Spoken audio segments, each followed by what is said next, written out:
Ruskin studies. Sorry, I just have to acknowledge the recording.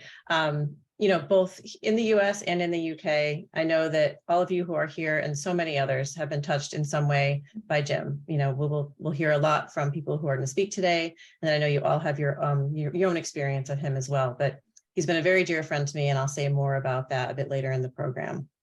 Gabriel, I don't know if you want to add any words of introduction. Well, just to welcome everyone to this tribute for Jim Spates.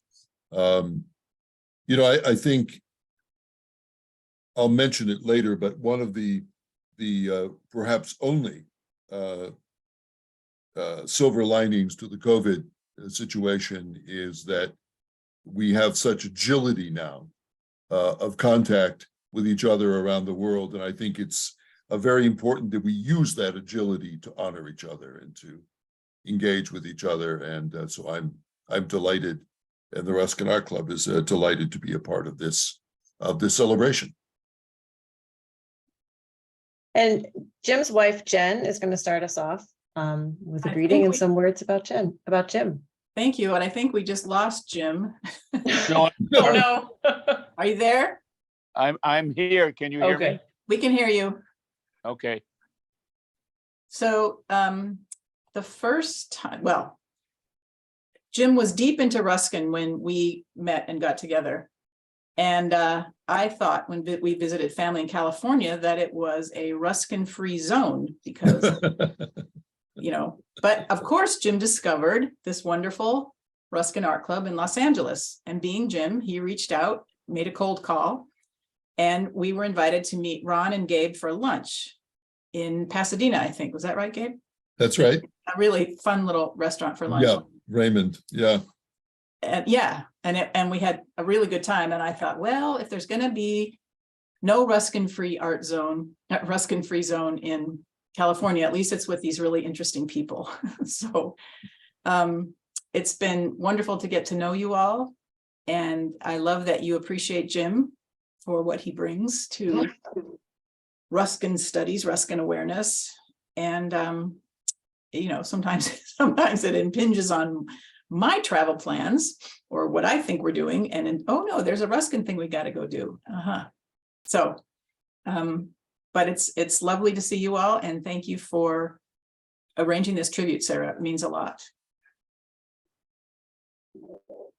So glad that you could be here, Jen, and thank you for joining us. And it's been a pleasure, I think, for all of us to get to know you too. So I'm sure we're all glad that I know my husband is in the same position that you're in, putting up with all the extra Ruskin trips and the side trips. And I like to, I hope, he's enjoyed some of it too. So I'm glad that you have the patience and hang out with all of us. Thank you.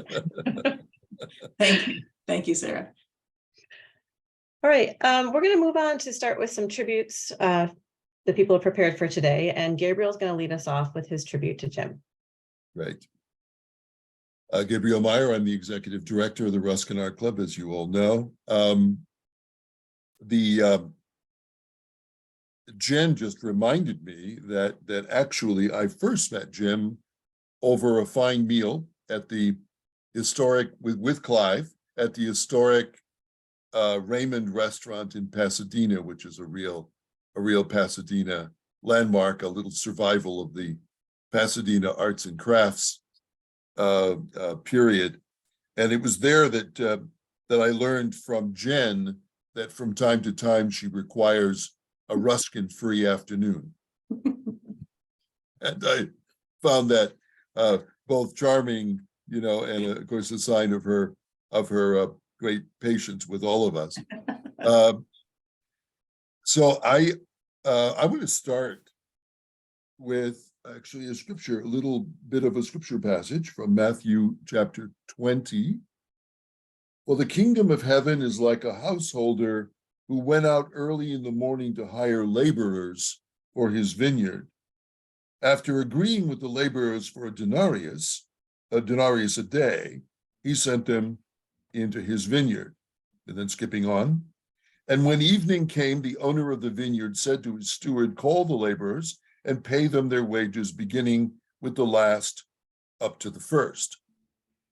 And when those hired about the 11th hour came, each of them received a denarius. Now, when the first came, they thought they should receive more, but each of them also received a denarius.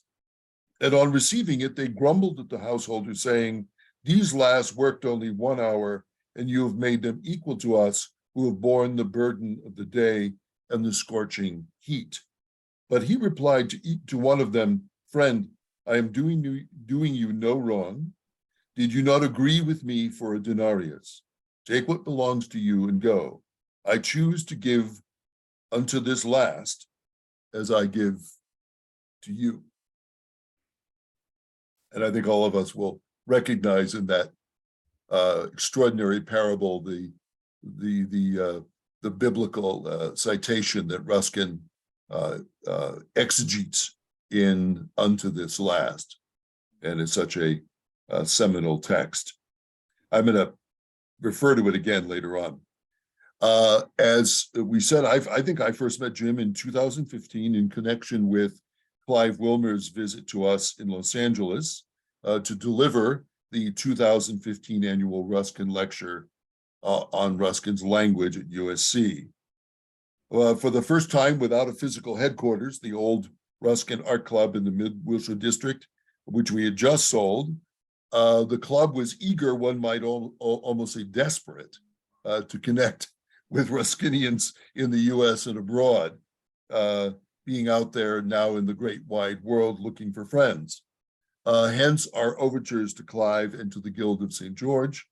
Clive, then master of the Guild, not only agreed to come to the wilds of Los Angeles, but brought a small entourage with him.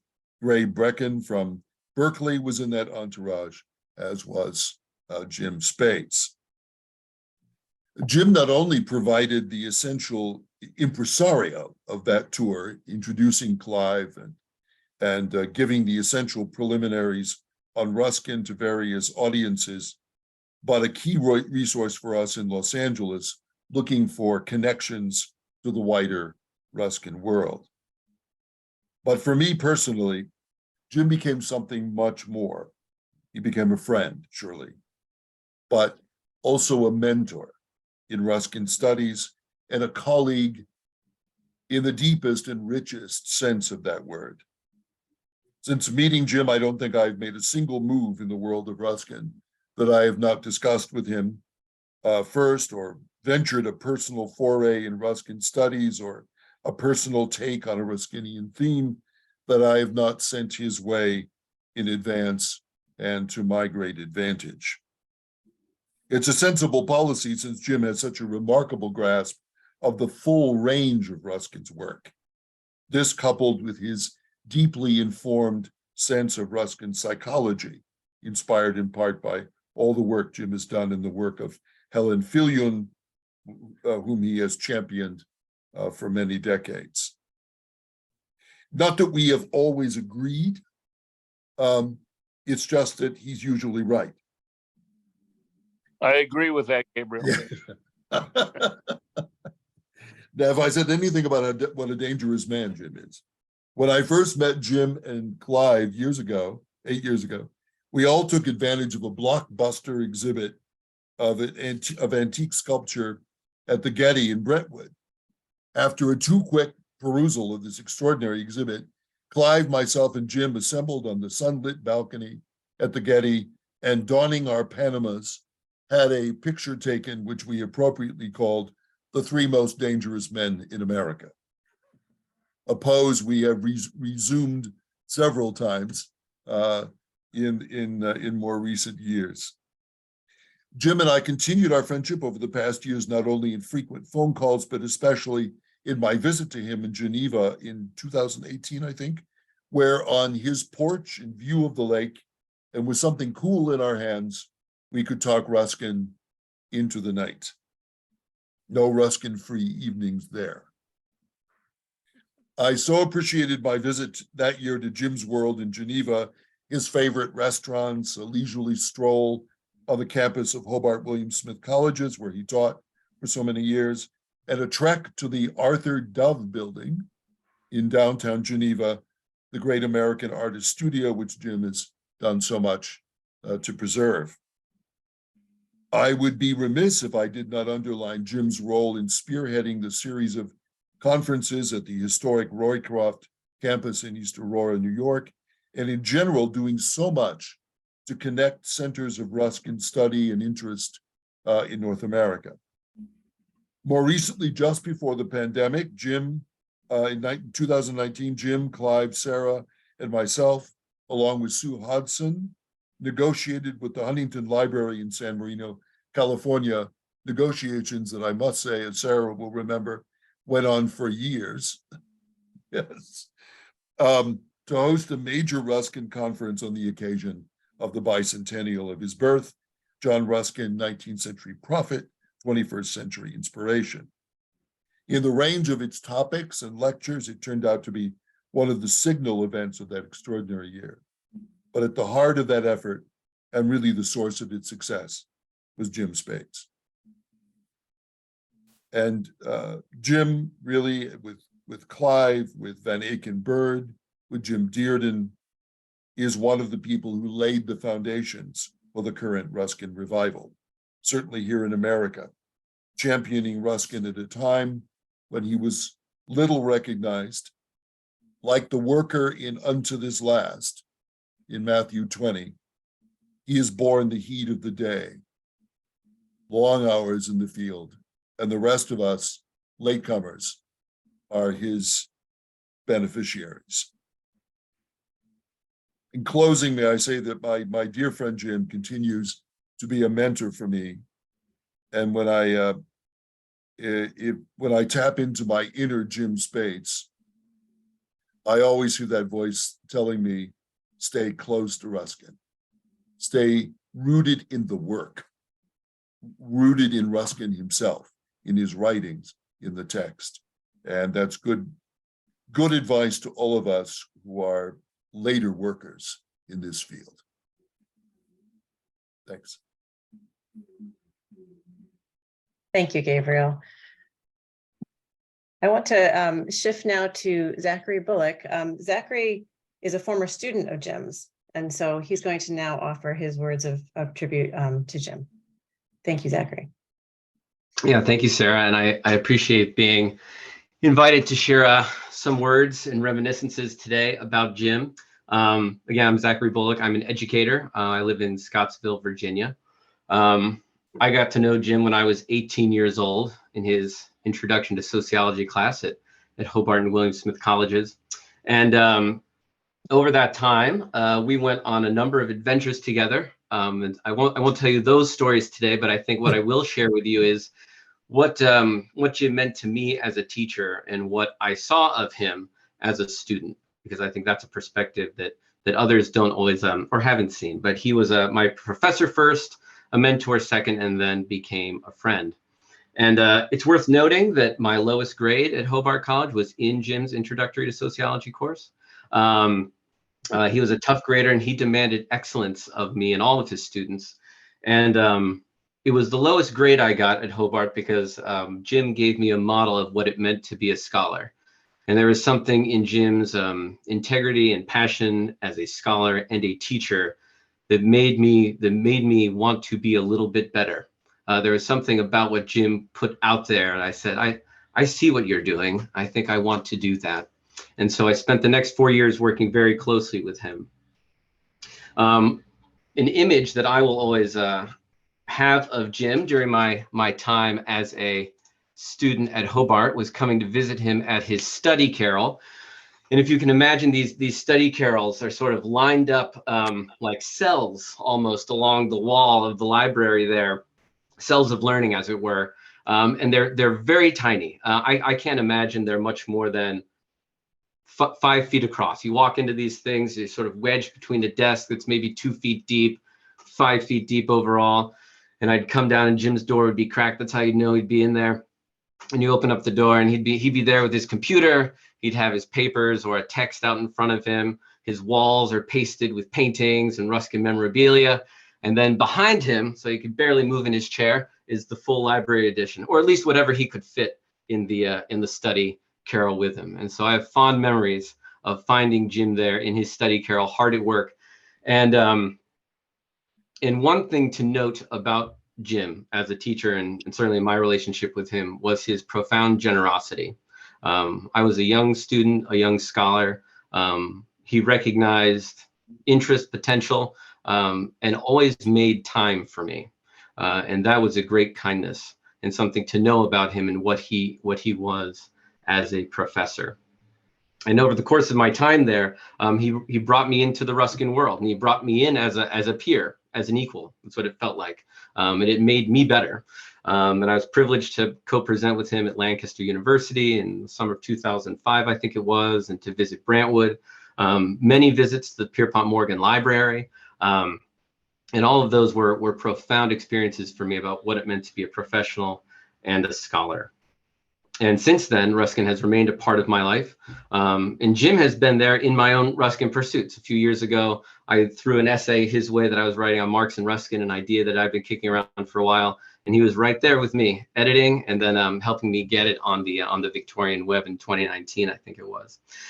So I wanted to sort of paint that picture of Jim as a mentor, not only what he meant to me, but also what you would see as a student. And also to leave you with a few wisdoms that he left with me as a college student. Jim, as you know, is also a big cities guy. He loves urban places and studying them. And one bit of wisdom, if you're ever in a city, is to never walk the same street twice. That was one bit of wisdom Jim left with me. Never walk the same street twice, because you'll never know what you see. And why be bored walking the same street again? If you're on an adventure, you can sleep when you get home. And I'm grateful for that, because there's a lot of the Vietnamese countryside that I've not gotten to see since I was there. And had I slept, I would have missed it. And the third is Jim as a scholar. Always go to your sources. One of the things I think I respect most about his scholarship is that he did not rest in platitudes or easy answers. He was always looking for the next better source and did it vigorously. And that was an important lesson about being a good scholar. And always remembering the humanity in what you're studying. When you're sitting with one of Ruskin's journals, or with a letter, or looking at a painting, even one that might be very famous, recognizing that its import, it's made by a person, and where it's situated in your scholarship. And I think those are the qualities that has brought Jim to this moment today of being recognized by everyone that's here. So happy birthday, Jim, and congratulations. Thank you. Thank you. Thank you so much, Zachary. I love that you're able to give us a perspective of Jim as a teacher. And I can imagine just how stimulating it was to be in his classes, just from knowing him as a friend. So thank you so much for that. And I also kept thinking, as you were speaking, you said that he brought you into the Ruskin world. And I know that he's brought so many people in. And I'm sure that there's many people who are maybe here today or studying Ruskin now who are there because of Jim. So thank you so much for your tribute. We're going to move on down to Kay Walter, and she's going to speak some words about Jim as well. Welcome, Kay. Thank you, Sarah, and thank you for inviting me today to share my ideas. So my name is Dr. Kay Walter. I'm an English professor at a small university in rural Southeast Arkansas. My students are nearly all first-generation scholars, and their preparation is not always adequate. One of my constant quests is to seek the courage, motivation, and support to stay excited about my work. I find the impetus I need in three places: in the tender efforts of my students, in travel to Europe, and in the examples set by teachers like Dr. James L. Spates. We gathered today to celebrate Jim's 80th birthday. I wish him the happiest of occasions and many future even happier ones. His value to the world of Ruskin scholars is well documented and indisputable. I won't rehearse facts others know in much more detail about his contributions. Instead, I'd like to share with you what Jim's efforts have meant to me and to my students. I got to know Jim when he was arranging a lecture series at Roycroft in 2019. I had actually met Jim once before at a Ruskin event in California. I heard him speak there and was seated at his table for dinner, but we didn't get to talk then. It was at that Roycroft event that I came to know Jim as the teacher and man I admired. I think it was Paul Dawson who suggested that I be invited to speak at that Roycroft meeting. He certainly knows Jim better and has known him longer than I. Jim is the sort of visionary who can embrace an idea and see it in a successful state that lies in its future, a future that has little tangible connection with its present reality. The idea of a Roycroft event that included a talk I would give about teaching Ruskin in Arkansas made perfect sense to Jim, and arrangements went forward. That event was a great success. The crowd was attentive and engaged, the speakers were lively, and the responses from the audiences indicated their gratitude. Through Jim's arrangements, I had a lovely visit in the best suite at the Roycroft Inn and enjoyed the delights of in-house dining. The evening gathering sparkled with witty conversation, hearty laughter, and stimulating ideas. The occasion was a culmination of all Jim had foreseen, a genuine success. One of my favorite parts of that occasion was the conversation I enjoyed with Zachary Bullock, one of Jim's former students, now himself a teacher. Zachary is a bright and personable young man whose life and work stand as a testimony to Jim's expertise as an instructor. Zachary's perfect balance of confidence and humility is charming, and his praise of Jim is quietly touching, reassuring not only of Jim's successes, but of the worthiness of all compassionate teaching efforts, his own as well, and even mine. Jim's bringing this Roycroft occasion to fruition feels inspirational to me in the interactions I have with my own students. Just as Jim did, I must be able to see through their present incompleteness to imagine what the future completing of their development offers. I know my students are the best part of the work I attempt, and I appreciate the support and encouragement that Jim offers me. It bears fruit. When my students and I spoke at a Ruskin Art Club meeting in 2022, Zachary Bullock was the evening's host, and my heart thanked Jim. Jim has been supportive of my best students' efforts to research, consider, and write about Ruskin. When one of them received a grant with travel money, Jim encouraged him to visit Roycroft. That trip bore a thesis submitted just last week, which earns Braden Taylor his Master of Arts degree. I cannot be at Brentwood as often as I'd like. I cannot wander the streets of Venice when I please. I cannot always fill my lungs with European air. My motivation to continue my work must often come from closer to home. My students I have with me regularly. Their efforts must be directed by my guidance. Teachers like Jim, who bring enthusiasm and joy to learning, stand as a model, inspiring my best efforts. Happy birthday, Jim. My birthday wish for you is to find all around you a reciprocation of the life you have offered others. As that comes, and because we believe Ruskin's definition, your own life will enjoy true wealth indeed. Thank you. Thank you, Kay. That was a beautiful tribute. And I remember that Ruskin Art Club event when your students were there and that Zachary hosted. That was a really meaningful event. And I think a lot of people were inspired by that. Thank you.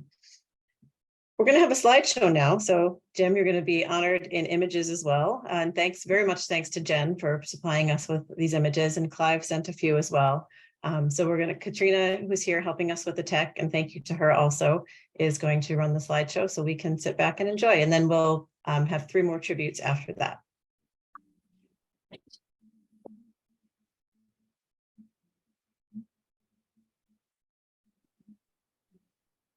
Give me one moment. I'm going to share my screen.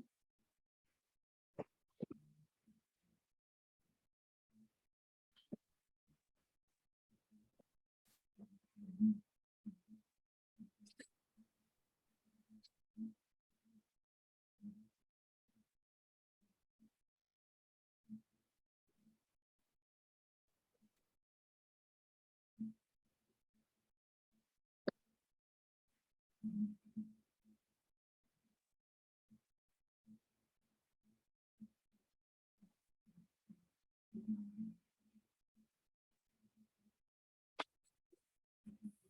think that may be the picture, Gabriel, or one of them.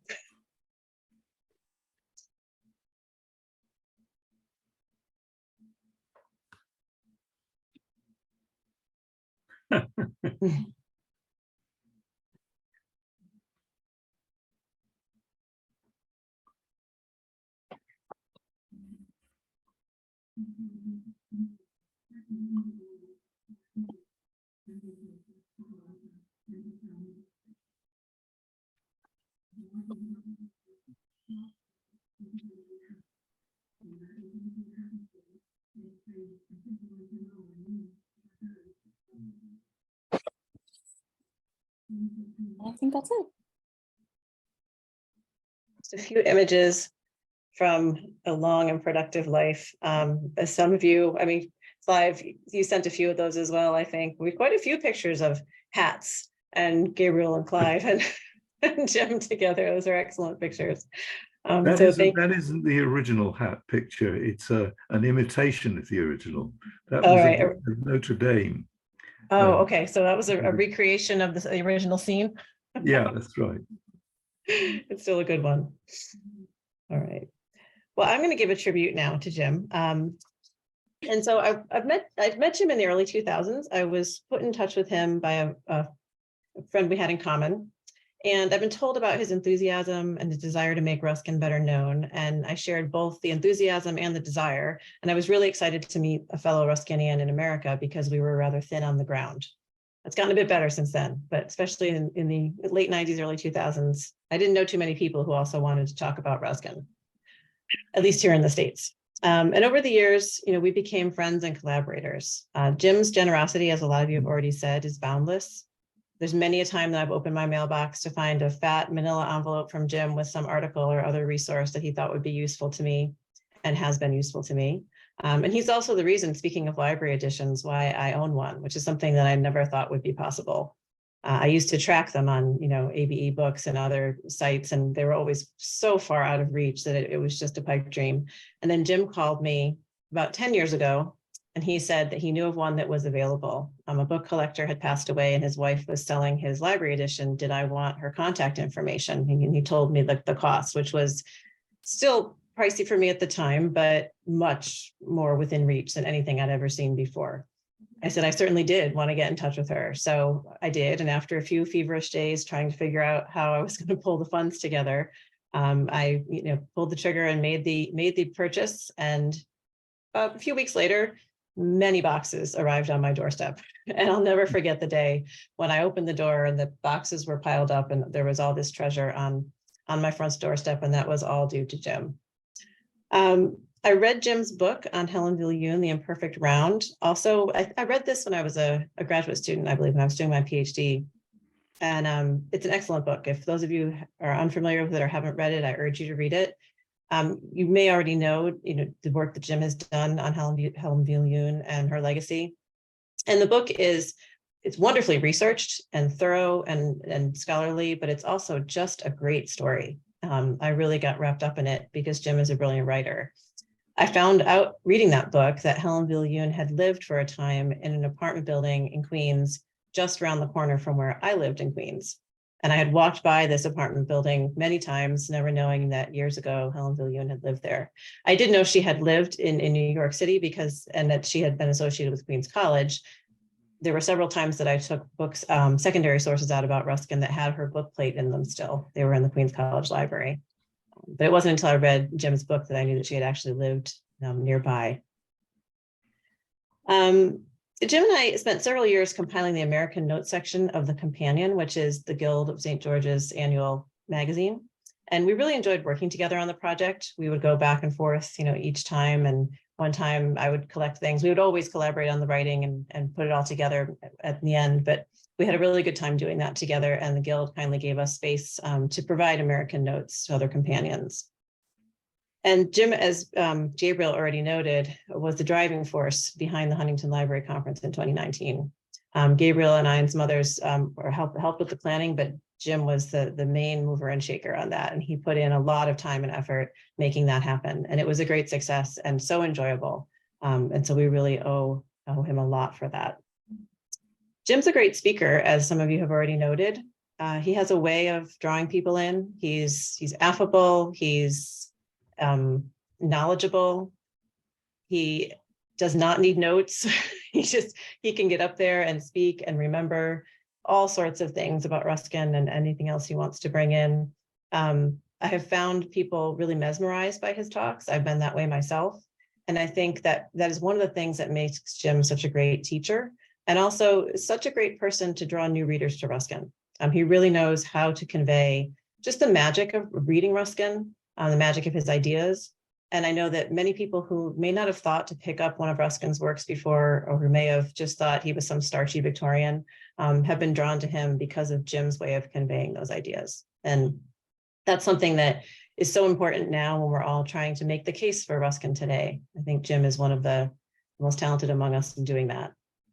I'm thinking about, I think it was 2014, Tim Holton, who's here today, and Jim and some others, we had worked together to organize a series of symposia in Berkeley.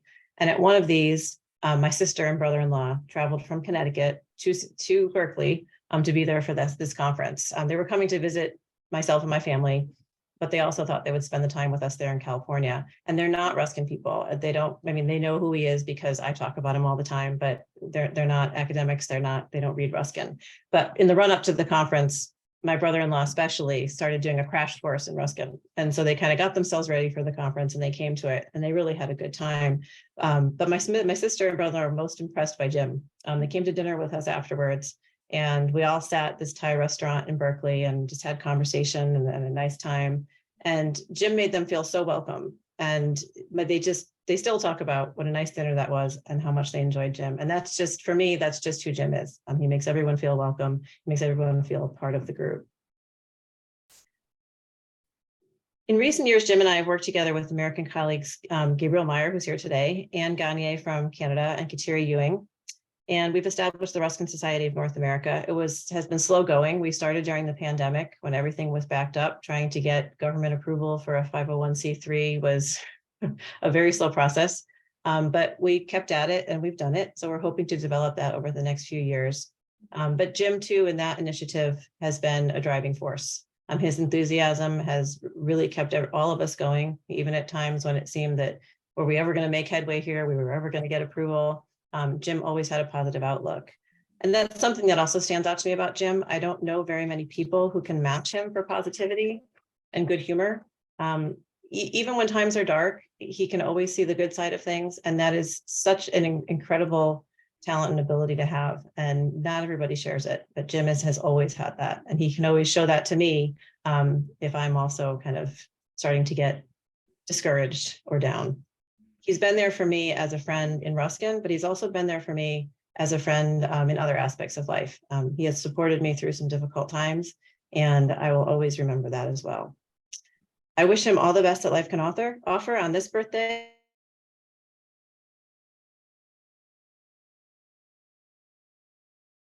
Thank you. And I'm going to pass the mic now. Well, I'm actually not going to pass the mic. We're going to switch to a recorded tribute. Stuart Eagles, one of our colleagues in England, and a dear friend of Jim's, wanted to be able to offer a tribute, but couldn't be here in person today. And so he recorded a tribute, which we'll now play for you. And then we'll close with Clive's tribute to Jim.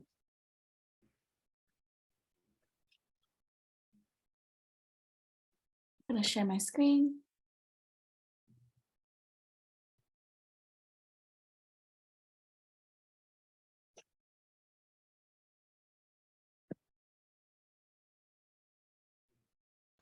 Hello and a very happy birthday, Jim.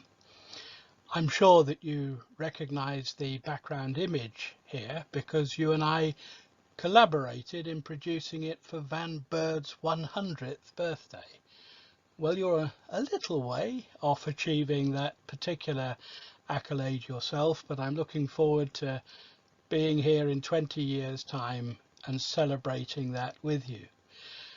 I'm not going to repeat the tribute that I've paid to you in print, and instead I'm going to pick up on what a few other people have said, in particular about your relish for people, for life, for knowledge, and of course for Ruskin. And preposterous as it may sound, I'm going to take you on a Ruskinian tour of Reading, my hometown.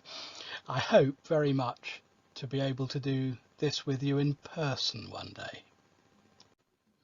Where better to start a tour of Reading than in Oxford?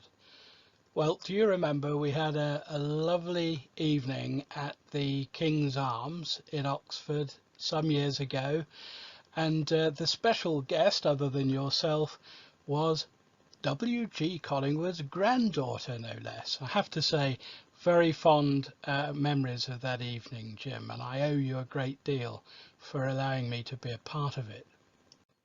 Well, this is going to have to be a whiz-bang tour, but this is number 16 London Road, and this is where W.G. Collingwood and his family lived between 1905 and 1911, when he was associated with the Department of Fine Art at what was then University College, Reading. He was appointed Master of the department in 1905.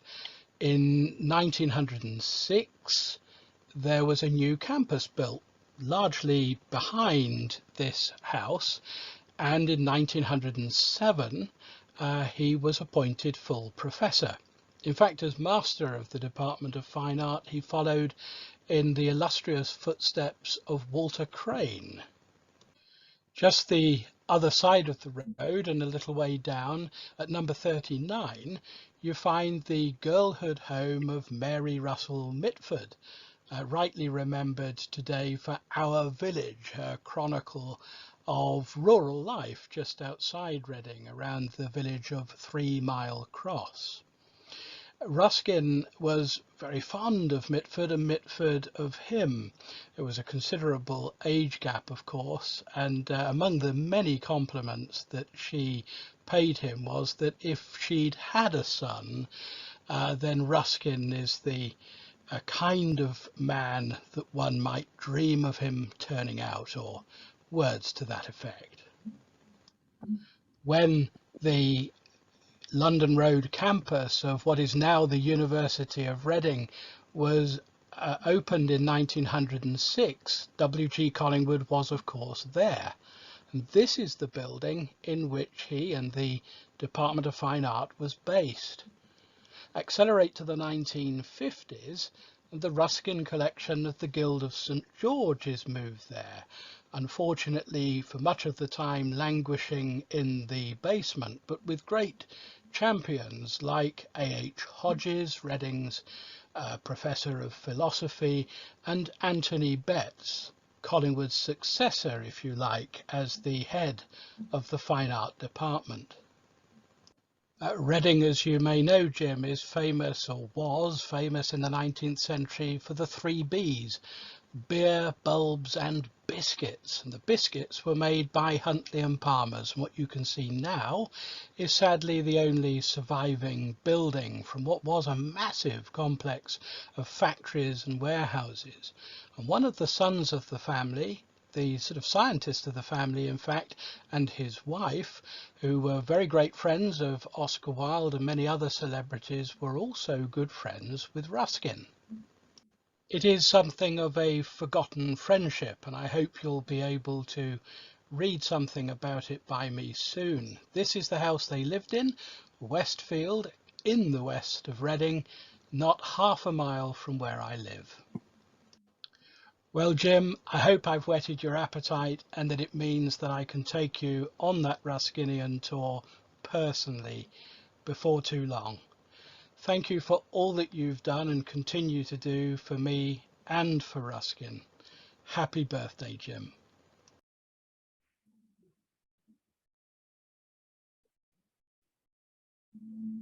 Jim, I know that one of the reasons Stuart was eager to give you that particular tribute was he was thinking of your old road tours that you have taken so many people on over the years. He thought he'd take you on a bit of the old road through Reading. And I thought, and when he asked me about it, I said, I think that'll work really well. All right, we're going to have Clive now to wrap us up. All of you already know that Clive is the former master of the Guild of St. George, a very old friend of Jim's, also an old friend of mine, and we're really, really delighted that he's with us here today. Thank you, Sarah. It's lovely to be here. And it struck me with something of a shock that Jim and I have been friends for almost exactly 30 years, which is a long period of time. And it's been wonderful to sustain friendship of that sort with so much space between us across the Atlantic. When I first met Jim, I didn't really know many Ruskinians, oddly enough. I'd been very much on my own over there. And it was actually he who encouraged me to get in touch with the people at Lancaster at that stage. I don't doubt if Jim remembers that. But I did get in touch with them and was invited up there by Michael Wheeler, who I then got to know. And that led to visits to Brantwood and becoming a member of Ruskin Today, and eventually becoming a member of the Guild and then master of the Guild. So these things all linked up, and Jim was part of them. Our meeting is very typical of Jim. Jim had discovered Ruskin through John Rosenberg's wonderful anthology, The Genius of John Ruskin, as I had too, by the way, which is interesting. And I've said elsewhere that I think we should say quite often that we Brits owe quite a debt to the American Ruskinians, beginning, I suppose, with Charles Eliot Norton, but very obviously with Helen Fillion and Van Aken Bird and John Rosenberg, all of whom in different ways affected Jim. So he's part of their tradition. Rosenberg's anthology, Genius of John Ruskin, does not include a complete text of Unto This Last. And as a result of wanting to read the rest of Unto This Last, Jim came across my edition, Unto This Last and Other Writings, published by Penguin Classics. And that led him further into Ruskin. I'm enormously proud of that fact. My book, to use a word that Jim would use here, my book is a collection of Ruskin's sociological writings. Jim uses that word quite frequently, being a sociologist himself, in a rather idiosyncratic way. Reading deeper in Ruskin led him to Britain and a tour of Britain, and he went around to see all the key Ruskin sites. And one day, completely out of the blue, and this is so Jim, he phoned me up. I don't know how he got hold of my phone number, but he phoned me up and said, I want to meet you, just like that. He was coming down, I think he was coming to Cambridge where I live anyway, and he came to Cambridge the following day, and we had lunch together. I don't know if it was that day, but either on that day or not long afterwards, we went together to see the 25 Turners that Ruskin gave to the Fitzwilliam Museum in Cambridge. And a few years later, I managed to obtain for Jim his library edition at a school in Cambridge. And shortly after that, partly because that edition was a little more than I could afford at the time, shortly after that, Jim obtained for me in Galway in Ireland my copy of the library edition. So we have that mutuality. Well, the talk we had in Cambridge that first day was very good. And I realized quite early on, partly because of that phone call, that Jim was much more of a can-do person than I am. I think I'm in a way a bit of a dreamer, though a dreamer who likes to turn his dreams into reality. And Jim wanted to give his Ruskin enthusiasm some practical effect. His work as a teacher of sociology had taken him around the world to examine different societies. That first meeting, I was fascinated by a research project he was engaged in, that had been generated by his experience of diverse societies across the world. I asked him to remind me of that project just recently, and I'll quote what he told me in an email. It's worth quoting, I think.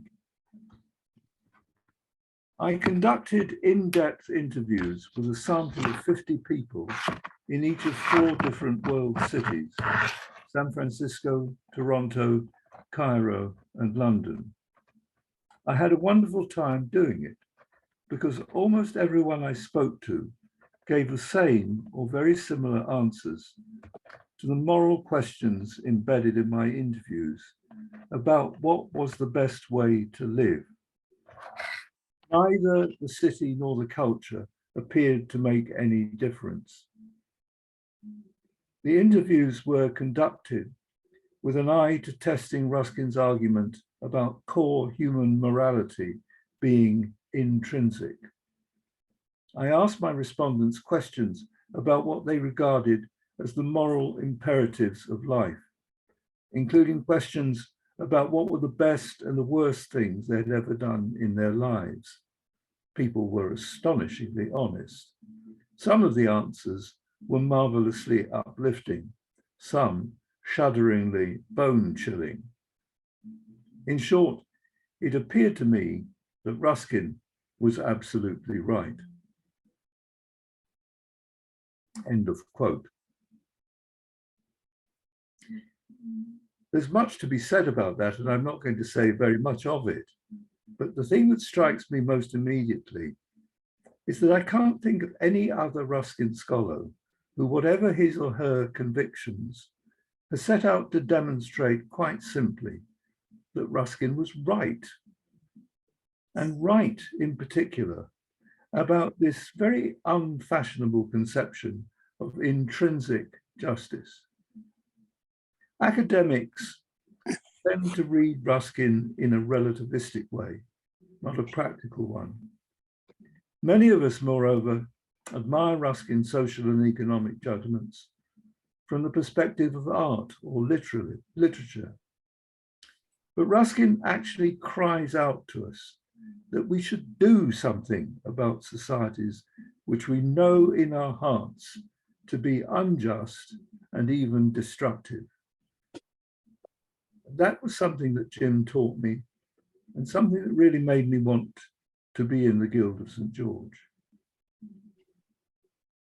The next time I saw Jim after that first meeting, we were in London, and he went to the National Portrait Gallery to pick up a print he had ordered of Herkomer's portrait of Ruskin, which he now has framed on his wall in Geneva and in his home there. Why, of all the portraits of Ruskin there are, including, of course, self-portraits and photographs, why had he chosen that one?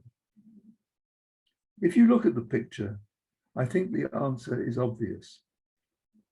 Herkomer has brilliantly captured the fundamental kindness of Ruskin. It is that kindness which inspires our good friend Jim and all that he does. So thank you, Jim, for your kindness and your enthusiasm, your friendship, your intelligence, your moral purpose, your good cheer, and your genuine love for a great, great man. Thank you also for 30 years of friendship. Happy birthday. May you have 80 more. Thank you. Thank you. Thank you so much, Clive. I can't help but think as I listen to these stories that, Jim, you're a great purveyor of library editions. You do have a way of finding them. We're done with our tributes for today, although I know that there are so many people who could still add many more tributes. But I do, Jim, I don't know if you want to respond at all. You certainly don't have to, but if you wanted to, I wanted to leave you some time for that. Totally up to you. Thank you, Sarah. Can you hear me? Yes. Okay, well, the first thing to say to all of these wonderful tributes and to all of the wonderful people who took the time to come on this Ruskin Art Club event today is that I'm deeply honored, deeply touched. My heart is just so much warmed by everything that's been said and all the pictures, although I don't recognize the much younger guy in some of those pictures that you showed, but I treasure them all. You are all my treasured friends. You are all my treasured colleagues. And Zach mentioned earlier on in this about the importance of my teaching. Teaching has been my life. Ruskin always considered himself first and foremost a teacher. I consider myself first and foremost a teacher. It is one of the great honors of the teaching life is that over the years, occasionally, students will come back to you and say what a difference one of your courses or one of your lectures or one of your something or others made in their lives for the good. And that is always very heartwarming. And to get the same kind of recognition from one's colleagues, from the people that one has worked with all these years in Ruskin studies is another great honor. I can't tell you how much it means to me. I was stimulated in all of this by Helen Filioun, and I got to Helen through Van Akenberg, who became a very dear friend, one of the great Ruskin scholars of all time. We became dear friends and traveled together to England 2 or 3 times and to the Pierpont Morgan in New York many times, and also to Helen's gravesite after she had died much too young in 1974. In any event, their work inspired me to go on with my Ruskin studies. I'm inspired, I have to say, I'm still inspired every day by what Clive calls this great man. The wonder of Ruskin, or the tragedy of Ruskin still, is that he's not as well known as he should be. And I have spent much of my life since I first really discovered him in 1989, my first course that I ever taught with Ruskin in it. It has been a wonderful road ever since. I found in Ruskin, since a number of his essays in political economy were mentioned, particularly onto this last. I found in Ruskin at last, after many years of being out there teaching in the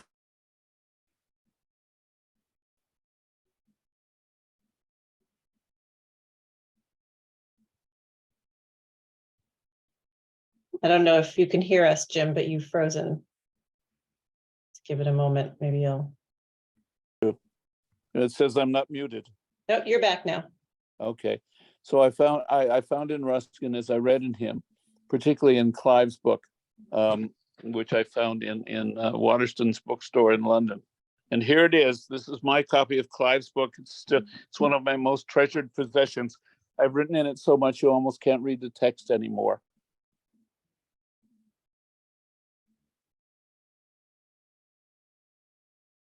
We keep losing you, Jim. Oh. Nope, you're back again. Okay, I love sociology and I loved teaching sociology. And when I found Ruskin, I don't know whether you've heard this part before, I found in Ruskin the sociologist I'd always been looking for. Ruskin looks at the human world and then he stands back a step and he says, this what you're doing is bad for human beings. You shouldn't do that anymore. And then he takes another step back and says, this what you're doing is very good for human beings. And if you do this, they will prosper and you should start doing those things. Most sociologists like to pretend that they're objective and that they don't put any value judgments in their work. That's not the way to be a human being, Ruskin always said. And I couldn't agree with him more. The point of human life is to become a full human being, which means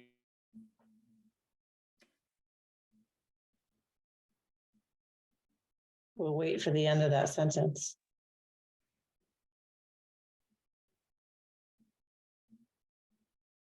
I don't know if you can hear us. Okay, you're back, Jim. okay. I'll just wind up. It's been a wonderful trip. I've been on the Ruskin Road in many ways, both literally and of course in his books, which I read every day something of, for well over 30 years. I've never regretted a moment of it.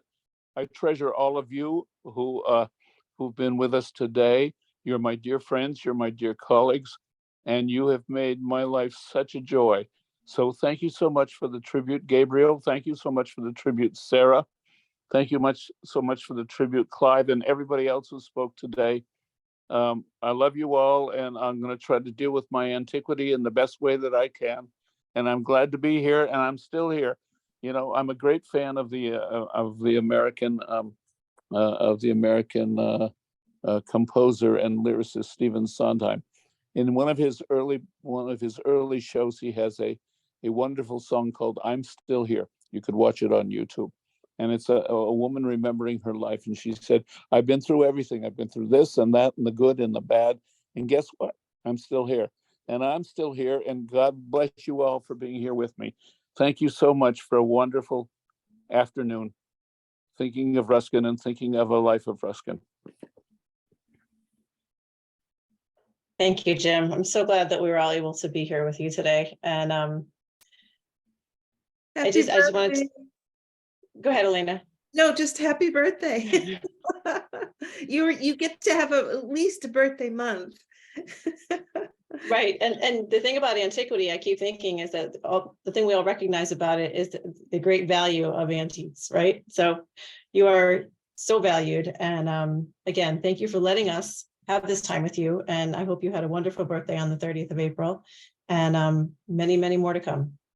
And to all of you who are here, thank you so much for joining us. It's just good to be able to see so many familiar faces and spend some time. And it was nice when people were coming in to do a little bit of visiting. So as Gabriel said, you know, Zoom isn't all great, but there are some really good things about it. And one of these things is being able to connect with all of you. So thank you for coming. Thank you. Thank you, everyone. Thank you, Sarah. Thank you, Jim. Many years. Thank Lovely And- to see And happy everybody. returns, one antiquity to another. Take care. Enjoy the weekend, everyone, and safe travels home, Jen. Thank you. Thank you. Bye.